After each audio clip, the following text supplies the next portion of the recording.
Hello everyone, short video for you here, and the topic of the video is hormonal regulation of blood pressure.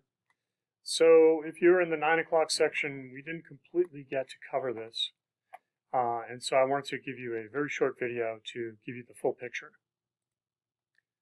So this is what we're going to be discussing. This is the overview. The endocrine system is one of two organ systems involved in regulating blood pressure. The nervous system provides fast-acting regulation, whereas the endocrine system comes into play and provides a slow-acting, more long-term solution to regulating blood pressure.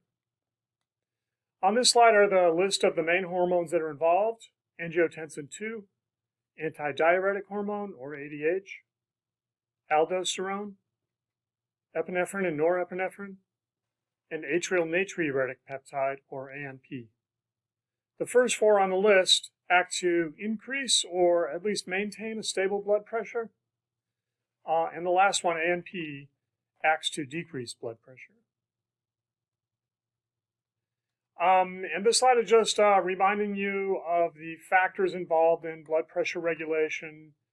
Blood pressure is proportional to cardiac output, and cardiac output down here is a product of heart rate and stroke volume. And the peripheral resistance is a property of the blood vessels. So to regulate blood pressure, we can regulate heart rate, stroke volume, or peripheral resistance. All right, let's talk about the first hormone on the list, angiotensin II. And to explain how this hormone works, we need to have a little bit of background information about how this hormone is produced. So the stimulus for production is a low blood pressure, which is detected by cells in the kidneys. And these cells produce and secrete an enzyme called renin into the circulation. So what happens is, step one, a low blood pressure causes these kidney cells to secrete renin. And step two, renin acts on an inactive form of the hormone called angiotensin, already present in the bloodstream. Renin converts angiotensin to another inactive form called angiotensin I. Angiotensin I then circulates away from the kidneys and eventually circulates to the lungs, where a second enzyme called angiotensin converting enzyme, or ACE, converts angiotensin I to angiotensin II. Angiotensin II is the active hormone. And then angiotensin II will circulate away from the lungs to elsewhere in the body, where it will have an effect that will reverse the low blood pressure stimulus. This slide summarizes the effects of angiotensin II to reverse a low blood pressure. There are numerous effects. So number one, angiotensin acts to generate vasoconstriction in most blood vessels. So it's a potent general vasoconstrictor. Causing vasoconstriction will increase the peripheral resistance of the blood vessels. Angiotensin II also stimulates the thirst center in your brain. It makes you feel thirsty. And when you take a drink, this will add water to your bloodstream. Increasing your blood volume will also increase your stroke volume. And increasing the stroke volume will have an effect of increasing the blood pressure. Finally, angiotensin II also stimulates the release of two other hormones, ADH from the posterior pituitary and aldosterone from the adrenal cortex.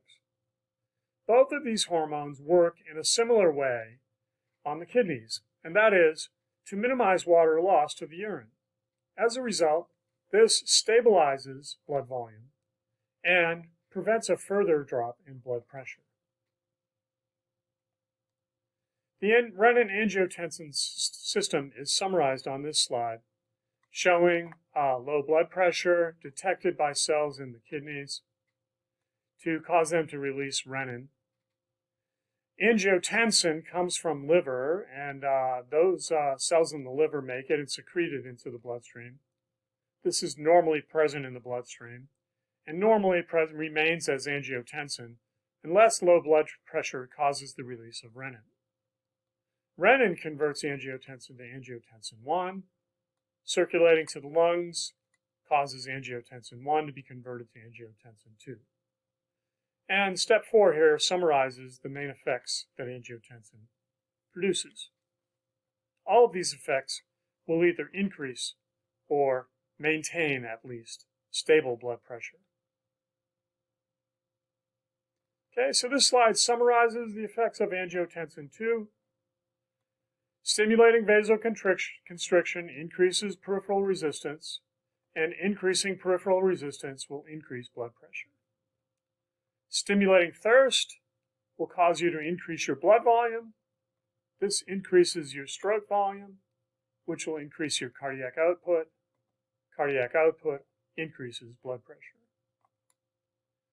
Stimulating the adrenal cortex to release aldosterone and the posterior pituitary to release ADH promotes fluid retention by the kidneys, or put another way, reduces the volume of urine produced. These all both stabilize blood volume and stroke volume, and therefore stabilize blood pressure. All right. Another hormone that's involved in regulating blood pressure is atrial natriuretic peptide, ANP. This hormone is produced in response to high blood pressure. High blood pressure will produce an excessive stretch of the walls of the atria, and the excessive stretch is a stimulus causing endocrine cells that are located in the myocardial layer of the atrial wall to release the hormone ANP. So yes, that's a surprise. There are endocrine cells located in the myocardium of the wall of the atrium. When ANP gets released, it goes directly into the bloodstream, into the atrium, and it circulates to produce two main effects. ANP is a general vasodilator, so it's going to cause vessels in general to vasodilate. This will decrease the peripheral resistance. Decreasing the peripheral resistance will decrease the blood pressure. ANP also stimulates the kidneys to release water into the urine. This decreases body fluid levels, blood volume, and stroke volume, which have the end effect of decreasing blood pressure. In addition to those hormones, there's one more hormone that is not on the PowerPoint, and that is, well, actually two hormones, epinephrine and norepinephrine. These hormones are produced in response to a fight-or-flight response. In a fight-or-flight situation, the autonomic nervous system stimulates the adrenal medulla to release these hormones. When they go into circulation, they will circulate eventually to the heart and stimulate an increase in heart rate. So both epinephrine and norepinephrine will have the effect of increasing heart rate, increasing cardiac output, and increasing blood pressure.